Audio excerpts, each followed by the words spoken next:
Hi, this is Cynthia Ortiz. It is 10:53 now on Friday, October 29th, 2021. Just so you know, in my last video, there was a lag time between what I was saying because I could see it on my screen, but I guess it's a lag in the recording. And then, of course, there might be in this one too. But so if it looks like you're like not seeing what I'm talking about, just wait a minute, it'll come up. Remember, Mr. Perry hacks and cloned my phone and hacks everything. It's getting more common for stalkers to use technology to stalk, especially somebody with money, like Mr. Perry has. And in addition to that, what kind of got all this, this other thing, these other guys investigating him, was the online peep show. Again, I'll recap just real quick. And again, use allegedly. We're applying the but-for standard. If it wasn't for me being stalked and having to document, you know how she says police didn't take her seriously. Some don't, some do. Thankfully, I have help from somewhere else. I don't know, if it's unfortunately that sometimes the locals don't really come through for you. But anyways, but for me needing to do it for them, for their thing, there wouldn't be a podcast. I have other shit to do. I'm in college. I work. It's like and then Mr. Perry interferes with my work. So then I gotta try to figure out how to get around those obstacles. And whatever I'm doing with these cops, I can't, if whatever they wanted to pay me, I can't even get paid right now because Mr. Perry's all up in my bank accounts watching everything that happens. They've been recorded talking about, does she have money? Is she going to go to the store? Is she going to go to work? Where can we get to her? More than once, like on a pretty fucking regular basis. That's supposed to be protected under privacy laws, right? But, if you got a hacker, he sees everything in your phone. Actually, it's worse if they clone your phone. They can do anything from your phone you can do. And so he'll shut these off. You can tell the difference because you see this bulb here popping out. That's when I'm doing it. I just did that. If he shuts it off, it's usually during something I want said and something he doesn't want said. So that's the other way you can tell he did it, not me. And the bulb doesn't pop out like this. I just did that. So you won't see that either. It'll just shut off. Or there'll be skips in it. So this girl and I sound very much the same. The difference between what's going on with her stalker and Mr. Perry is Mr. Perry installed cameras in my apartment, I believe, and I guess there was an argument even about that. Somebody, he was saying she's accusing her landlord of letting us put cameras in her home, and he was told, no, that's not what she said. She didn't accuse her landlord of anything. She made a general statement that a witness had given them that that you troll women and you find divorced women with kids, you will buy the landlord or the maintenance guy or a locksmith or use a bump key and get in and put hidden cameras and sell watch time on the dark web. I've been a victim of that, as has my son. That is child pornography, and we're pissed about it. I've told you and told you and told you do not have my consent for that, and get the fucking cameras off me. And no, I have not made any accusations to my landlord. I'm not gonna divulge right now how Mr. Perry gets in and out of my apartment. He's in and out of my apartment more than you would think he could be. He's in a lot. So what happens is I'm not home, obviously, when he comes in. So who do you think tells me, Mr. Perry, when you've been in my apartment? Like, there was a credit card missing. So it's a credit card that I don't use very much. So it's in a kind of a locked up place, and yet it was gone. So I was told to go look. I was told, you got in my apartment, you got in my house, you took my credit card to go check, and if it's not there, report it stolen and get a new one. So one of my guys saw you, right? One of my guys saw you do that. So, I don't know who you think you're fooling, but you'll hear me, because he's in my computer, he'll pull up my bills. You owe money. Let me take care of it. Just lie for me. Just go back to Lubbock. Just leave Oklahoma. See, it's not. I came here to get away from you. I came here to get the fuck away from you and your drama. And your drama queen act and your sad little maniac crimes. So, why would I leave Oklahoma? What are you doing up here? thinking you could boss me around. I don't want you in my life. You're certainly not going to dictate what I do. You're off your nut if you think that. But we all know you're off your nut. So I'm saying a lot of the same thing over and over and over and over. So look at the similarities. The only difference is Perry's in my computers. And he's got a camera in my house, almost worse than what this girl's going through. She can go home and get inside of her home and lock the door, and this guy's got to leave her alone, right? Okay, I don't even have that.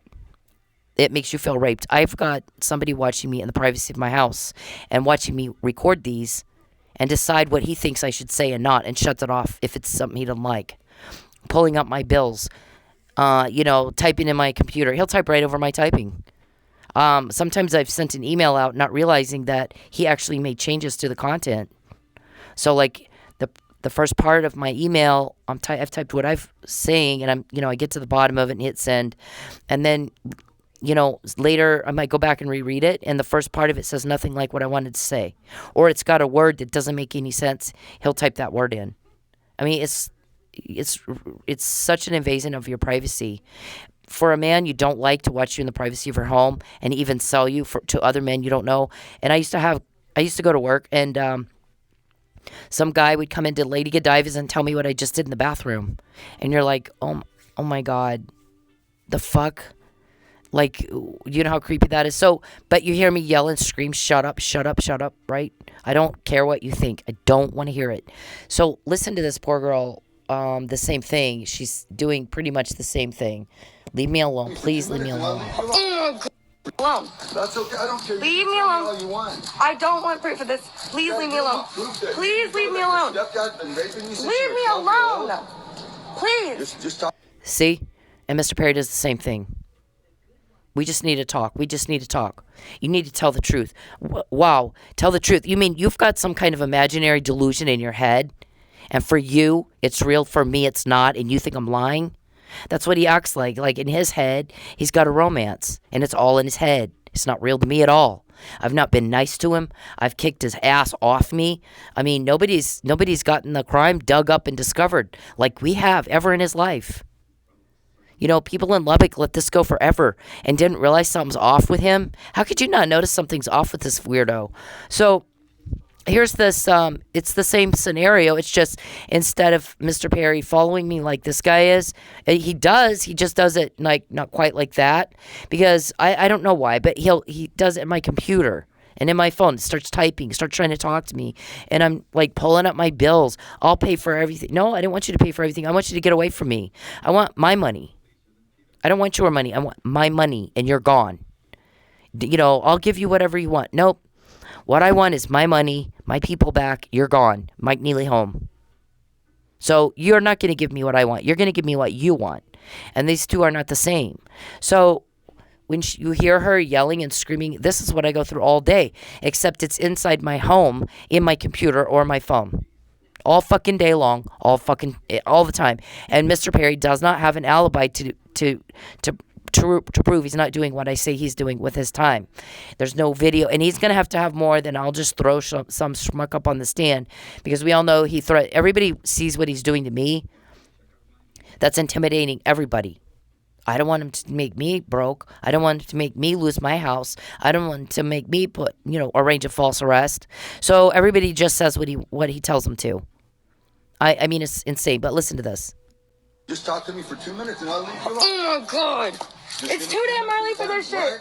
Leave me alone. How do you dress like this? What are you a prostitute? I'm serious. Sir, please leave. And how she dresses is not his business. How that girl is dressed is none of his business. She doesn't know him. There's nothing between them. He's just a stalker. And Mr. Perry does the same thing to me. Tells me what he thinks. Here's what I think. And I'm like, did I ask you? I said, don't contact me. I said, leave me alone. Same thing. What the fuck business is it of that guy to tell her how to dress? And Perry does the same thing to me. I moved twice to get away from you. I don't care what you think. She doesn't care what that guy thinks. He's just a pest. He's a menace.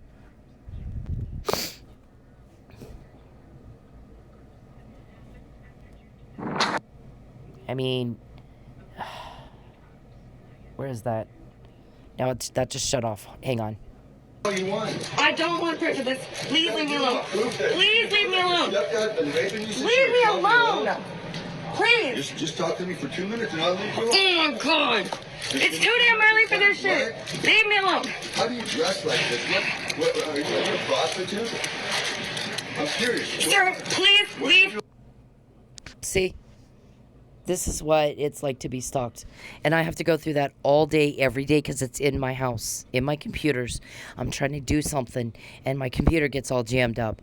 And then, here comes the bill, popping up the bills, popping. I mean, and just like, hold on. So, just like weird ass, crazy ass shit, See, this is, listen, you're just fucking creepy. That woman is not in love with that guy. I'm not in love with you. I'm screaming the same thing. Shut up. Leave me alone. Shut up. Mind your own business.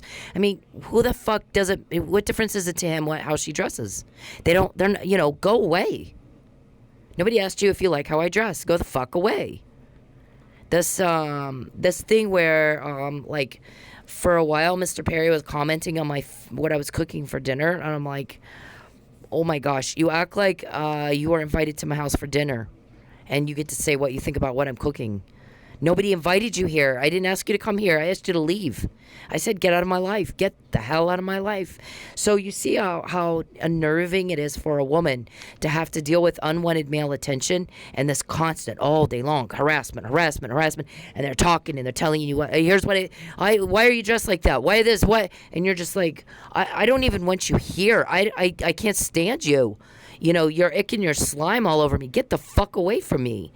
And shut up. I'm screaming. Don't get off me. Leave me alone.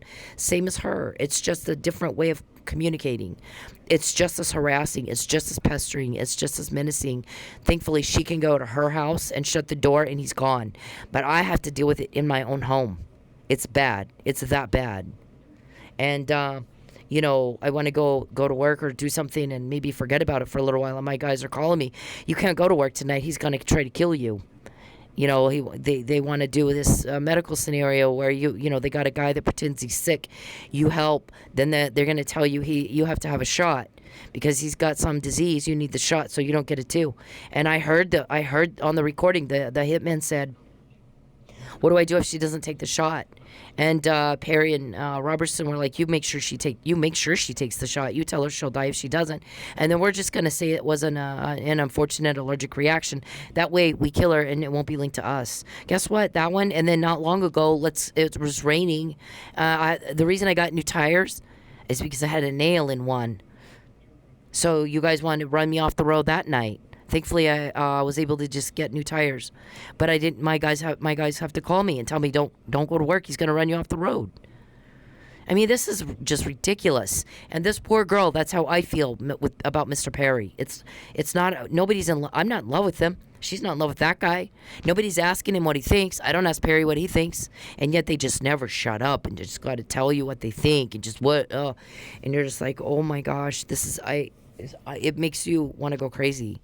It almost makes you want to go crazy that they're harassing, pestering, menacing, and you're just like, I feel like her. I'm screaming, shut up. It's the same thing. It's just he's doing it on my computer instead of following me like that guy was.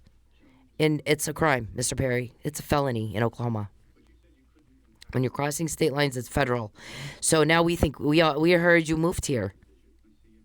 You have this forged marriage license. Your fantasy is that weirdo, and it's that out of control. You can't control it. Sad little maniac with no power, and your sad little crimes is all you have to define you. It's pathetic. You're pathetic. You really are. Nobody's caught your crime more than I have. And yours is worse because you have all this racketeering and shit in yours and a dead cop. And a framed one. You tried to kill Mike. We always know. You shut that last one off when I'm talking about Mike Neely. Didn't do anything. He slept through the whole fight because you can't beat somebody to death and have nothing on you. You're gonna have marks. You're gonna have injuries. And even in his interview, he's telling the what do you call it? Jesus, what is it called? Detective Fife. He's telling him, I don't believe what you're telling me is true. I have no recollection of anything. And there's nothing on me. Like he would have said, I'm all beat up and I can't remember what happened. Who did this to me? And where's Lucky? Is he okay? That's what he would have said, but he didn't say that. He said, I don't believe you. I don't have any injuries on me to indicate I was in a fight. His arrest report says right swollen swollen red right hand he had an IV in it. He had a fucking IV in it. That's going to make it red and swollen, nothing else. The only other injury he had wasn't related to the fight. It was after the fight. Hotel John throws him face first in the floor. Thanks, Hotel John. You're a jackass, by the way. So, for treating him like that instead of being a little more kind. So we've got some of this stuff. Look, this is what I was in Manford when that happened, and when it said the whole town was reeling, I'm telling you, it was. Like a lot of us didn't. A lot of us didn't really function very well for a day or two, trying to process what just happened. It's a small town. It's very small, and they only had 8 police officers. So, when this article, the title is very on point, very accurate description of what was going on out there when that happened. It just shocked, and it was just 6 days after I filed the police report on the vandalism to my car, and I actually didn't even name it a suspect. I just said someone got in my car. I don't know who.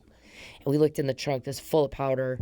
The maid comes over. This room over here is full of powder. Dave Robertson had all his employees staying right next to me. So I asked the guy that owns that Lakeshore Hotel. I'm like, can you tell me if this man sent his employees after I came here? And he gave me the date, and it was after I had started staying there. And the reason I started staying there is because I'm thinking, I'm telling my son, what I'm going to do when you go to college is I'm going to stay in hotels for a while and just kind of move around. That way maybe Charles won't find me. Well, I'm out in Manford. My family's in Manford, and it's Josh Caudell is also a Manford police officer. He asked me if I came out there to to hide, and I was like, yeah, that's exactly why I'm out here. And he goes, well, it's a good place to hide, but not good enough. Clearly, it wasn't good enough. So I didn't even name a name. I did tell them. I said to Mike and Officer Gibson, I have a stalker, and I'm suing them right now. And what he did is he hired people, and one of the people he hired that I'm suing has his employees staying right there. Like, I don't know if that's what room the guy's in, but you might ask the owner. I'm sure he's got all that information, and so it's possible it's related. I don't know anybody else that does weird shit like this. I don't. It's like they just want me to know they can get in my car. Because nothing was really damaged. It was just powder, this weird cement, ceramic, somebody that might do tile or something. It was that kind of substance, and it was all over the room. Some sort of powder, and I'm not identifying what it was because I don't know, but I'm telling you what it looked like. It didn't smell like gold bonds or anything, either in my trunk or the room. It didn't smell like baby powder, either in my trunk or the room. It just looked like some sort of I don't know. I've got pictures of it. I'll show you. Hold on. Okay, hopefully there's no lag so you can see what I'm talking about. If there's not, just wait a minute. It'll, a lag means it's coming. It's just going to be behind a little. This is the, okay, hang on. Mr. Perry just typed in my phone, I'm coming. No, you're not coming. I mean, not my phone, my computer. No, Mr. Perry, do not come. Do not talk to me. Do not communicate with me. I'm gonna tell you the same thing that chick told that guy. You're creeping me out. Fucking leave me alone. I do not want you to come here. I'm not going where you are. You're gonna get the fuck off me. Get off me. I don't care what you think. Shut up and go away. Please write it down. We're sick of the repeat. Do you have Alzheimer's? I think you do. Here's the powder in my car. That's the powder all over the room. Didn't smell like baby powder or gold bonds. I can tell you that. We don't know exactly what it was, but Mike looked. Guess what? Mike did not say to me. We don't look at evidence. We don't look at evidence. That's not what we do at this police department. Mike looked at it. He goes, yeah, let me see that. Jerry Ridley, Chief Ridley, nicest guy. I mean, I have a lot of respect for Chief Ridley because he's parked outside Lakeshore one night after all this happened, and in a black SUV. And so I didn't. We had a black Lexus that had been creeping around that she talks about with Texas plates. Well, all I could see was the front of him. So he's parked at the hotel when I come home from work one night, and I was about had enough of it. So usually what I do is I'll kind of lay back and just kind of watch things, and then if I can get to my camera in time, I'll take a picture. Like I got a picture, that guy. And then if it gets to be really, really annoying, I'm just fucking gonna go confront the guy. So I thought that's what this was. So I walk up and I'm like, I'm sorry, but I gotta know who you are and what the hell are you doing here? Well, they already knew we were having problems with this because Laura Collins, the maid, she had already talked to Lucky 3 times. She had called Lucky 3 times complaining about that because this guy was one of many. And in fact, she writes, there was a Raptor at the very, very last of it. Right now, there's a red Ford Raptor parked out here, just sitting there watching us. Creepy. So, again, somebody saw what I saw. Look at that. I'm not delusional after all. You know, we talked about that. Mr. Perry's trying to claim I'm delusional. My shrink that I saw for a year and a half did not say that. Year and a half, that's a long time. Twice a month for an hour, sometimes 2 hours. Didn't say, oh yeah, she's delusional. She needs to be in the hospital. And a year and a half is a long time. Well, I call an expert here after the 2 weirdos in, Lubbock is podunk. The 2 people in Lubbock, I guess they put that in the report. She might be delusional. More testing is needed. So I call a guy here in Oklahoma City or Tulsa. I can't remember. I called about 5 of them. And one of them tells me, and I'm not going to, I'm actually had some very good conversations in kind of consulting with these guys. I'm not going to tell you what they all said. But what I will tell you, because some of them gave me a lot more, one of them gave me a lot more detail on what is wrong with Mr. Perry and some of the psychiatric problems and sexual deviancy that he what he said is in dealing with sex deviance, here's what I found, and I'm not going to get into the gruesomeness of that. And often kids that are abused as children have these problems, and Mr. Perry had anyways. Okay, tell me he's molested as a kid. So if you can tell, I'm kind of like shaken today at all the stuff that's been coming at me. If somebody's trying to frame, when somebody's threatened you with false arrest and then they carry out the threat, clearly the charges were dismissed. There was no trial or anything like that, and that paperwork's there too. But you start getting threatened with a second and a third and a fourth and fifth. It's a little more terrifying once that it's a threat. It's scary. But then when the threat has been carried out and then it's being made again and again and again, it even gets more scary. I get rattled. I talk really fast. I talk fast anyway. In Vegas, my life was very fast paced. I have to talk to a doctor, a surgeon. I got 30 seconds. I'm chasing him down the hall while he's in between patients, telling him a very serious matter with a patient. I got 30 seconds to get my point across.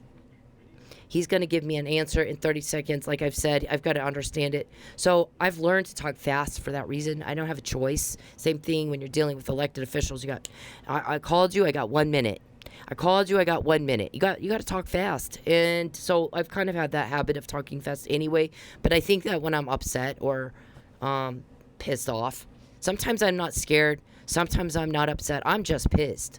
So even then I talk fast. I have a little bit of ADD. So forgive me if I don't finish the story. Sometimes I do that. I'll go off onto another story and forget to go back and finish what the hell I was talking about. But that Chief Ridley, is parked out there, and I walked up to him and I was like, I'm sorry, sir, but I need to know what you're doing here and who you are. And I was getting kind of, I mean, I was pretty confrontational. And he started laughing at me. And when he rolled his window down to talk to me, and he was laughing at me. He could have said, "Lady, I'm a police officer. What the hell's your problem?" He didn't do that. Thankfully, he was just laughed. And then I saw all the police equipment inside of his vehicle, and I go, "Oh, are you a police?" And he goes, "Yes." And I go, "From where?" And he goes, "Manfred." I go, "Oh, I thought Manfred had white cars." And he said, "We got this one from, like, you got it in a drug bust." And I said, "Oh, okay, so how are you?" And we had a normal conversation after that. But, he could have just ripped my ass. I'm a police. What the hell are you questioning me for? And he just was so kind and so respectful. And they all knew we were getting this kind of crap. And Laura was calling about it, and everybody was complaining about it. It's very menacing. It's very uncomfortable to have to deal with that kind of shit. We've had somewhere I live now, with Perry's guys coming up here taking the trash. It's weird.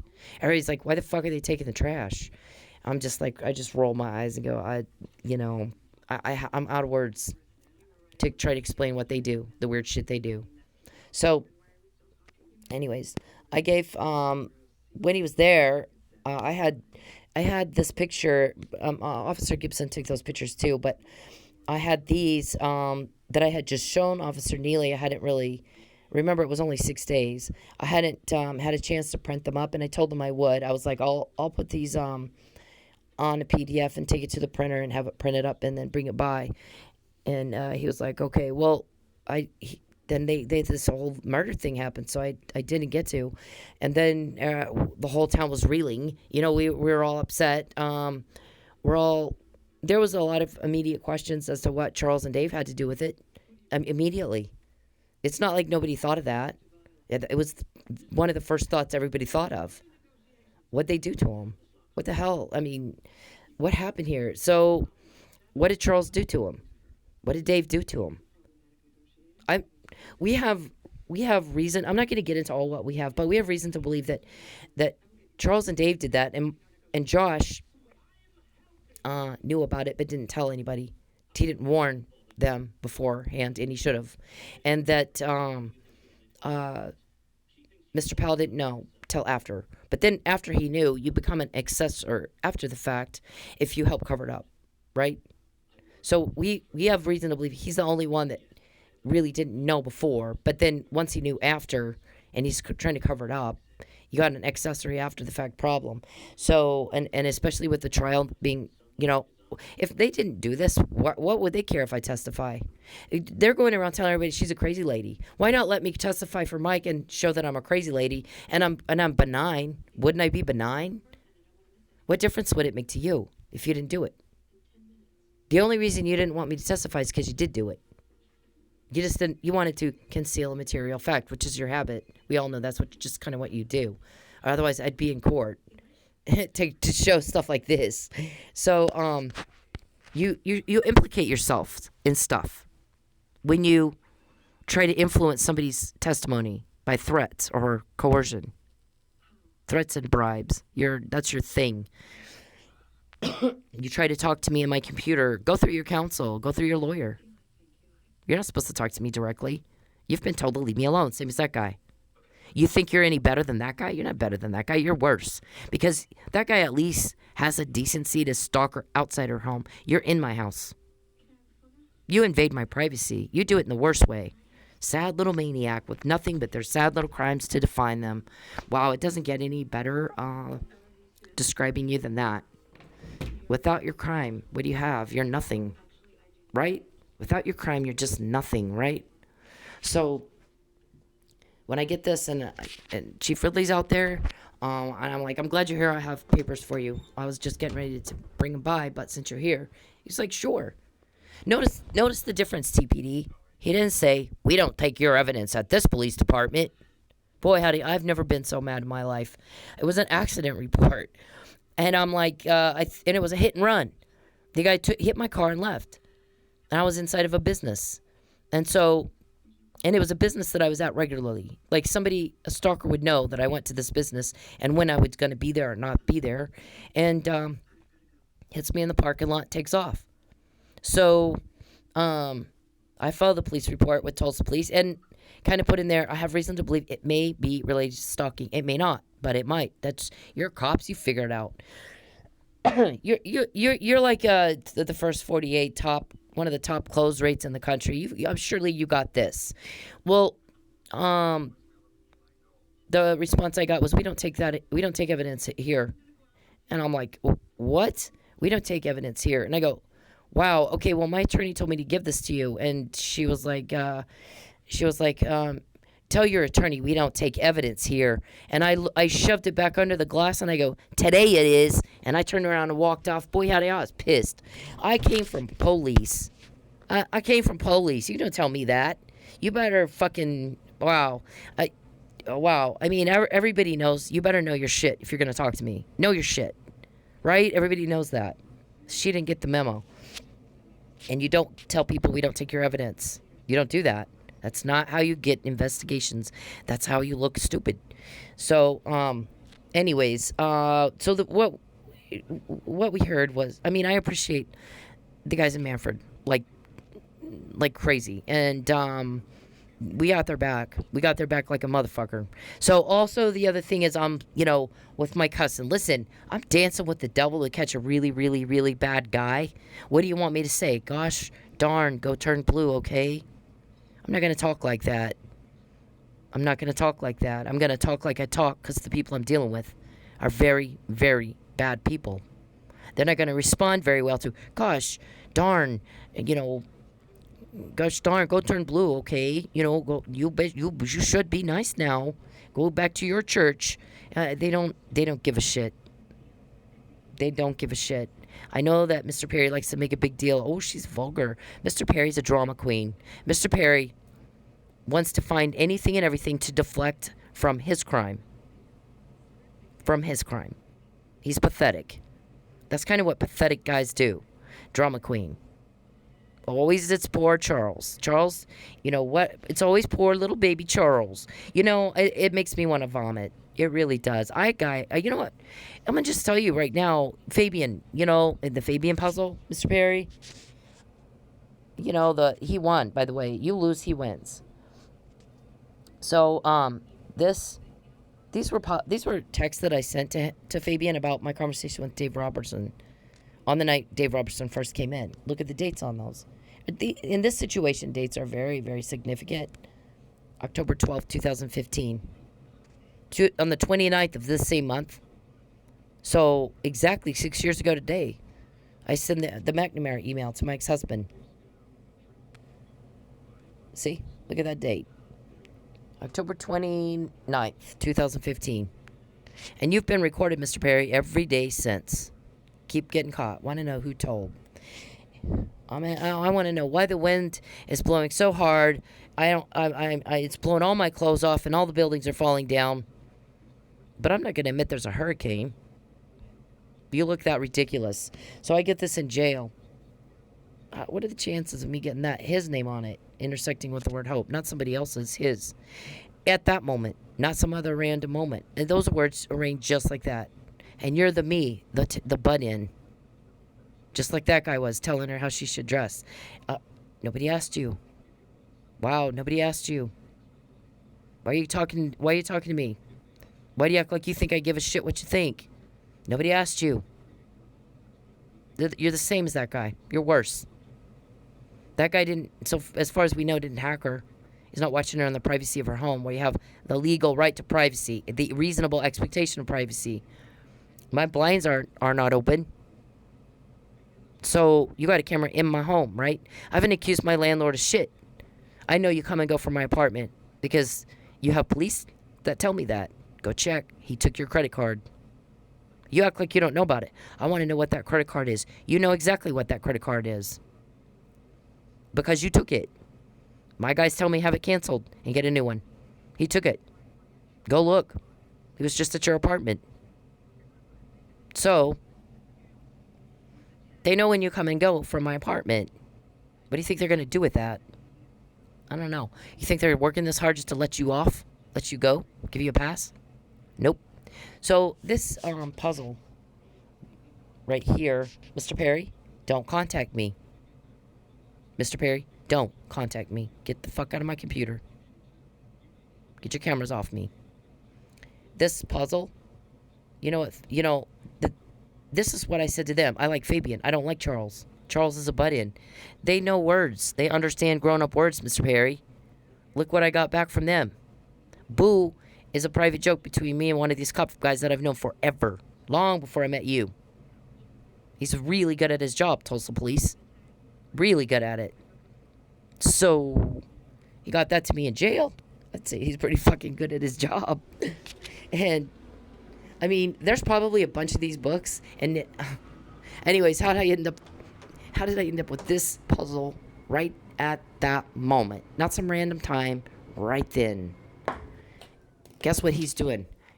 Not being a weirdo. He's working. That impresses me. That's not what you do all day. You sit around and bother people. Watch people that have a life, because you don't have one. You just have your sad little maniac crimes. And that's what defines you. Without that, you're a nothing. Right? You're a nobody. Without your sad little maniac crimes, you're just a little nothing. Impotent, powerless, weak, nobody. That defines you, doesn't it? Guess what defines Fabian? He's working right now. He's busy. And he wins and you lose. You don't have a date. Ever since the McNamara email, you've been recorded and recorded and recorded and recorded and recorded every day for 6 years. Every fucking day. Trying to hurt me. Trying to cause a problem for me. Trying to cause some sort of loss for me. Trying to make a problem, trouble, crisis. Bothering and bothering and bothering. But the only thing is, you don't just bother, you kill people. You kill people. You're caught now because you fucked with me. When you fuck with me, you get caught. Alright? You're caught now. You're not getting a date. Nobody's you're not getting any affection. You're not getting any positive words. I'm as mean to you as I can muster up to be, because I hate you. I want you to go away. I'm very mean to you, so you'll go away. That's the intent when I'm mean to you. When I call you names. When I call you, I've called you every name in the book. I'm not even going to say it here. But that is because I want you to go the fuck away. I don't like you. There's no date. There's never going to be a date. Delusional. The fantasy in your head isn't in mine. Now, there's no difference between me and that chick. Shut up and go away. Nobody asked you. You look that ridiculous. That should embarrass you, but I know it doesn't, but it should. It's concerning that it doesn't. The weirdo that you do should embarrass the hell out of you. You look pathetic. Please stop bothering me. Please get out of my life. Please get out of my life. Please stop killing people. Please stop killing people. Life as you guys knew it, or you can just kill people and no one would suspect a thing, that's over. Write it down, David. We can't kill anybody ever again and that nobody suspects a thing. You got 40 cops on you all the time. Why don't you go work? Do normal things normal people do. Act like grown men. Go do things other grown men do. And then you won't need a cover up, and you won't need to threaten and harass and bribe and, oh, you got a bunch of bills. I'll pay your bills if you lie. I already said no. I've said no. I've gone out without electricity for a week, right before Mike's trial, which made you look even guiltier. I said no. That's the end of it. When somebody pushes me and pushes me and pushes me after I've said no and stop it, boy, blood boils. Blood boils like a motherfucker. You want to get me on a cuss and rant? Sometimes I'll have to go for a jog just to not have a cuss and rant. All right? Leave me the fuck alone.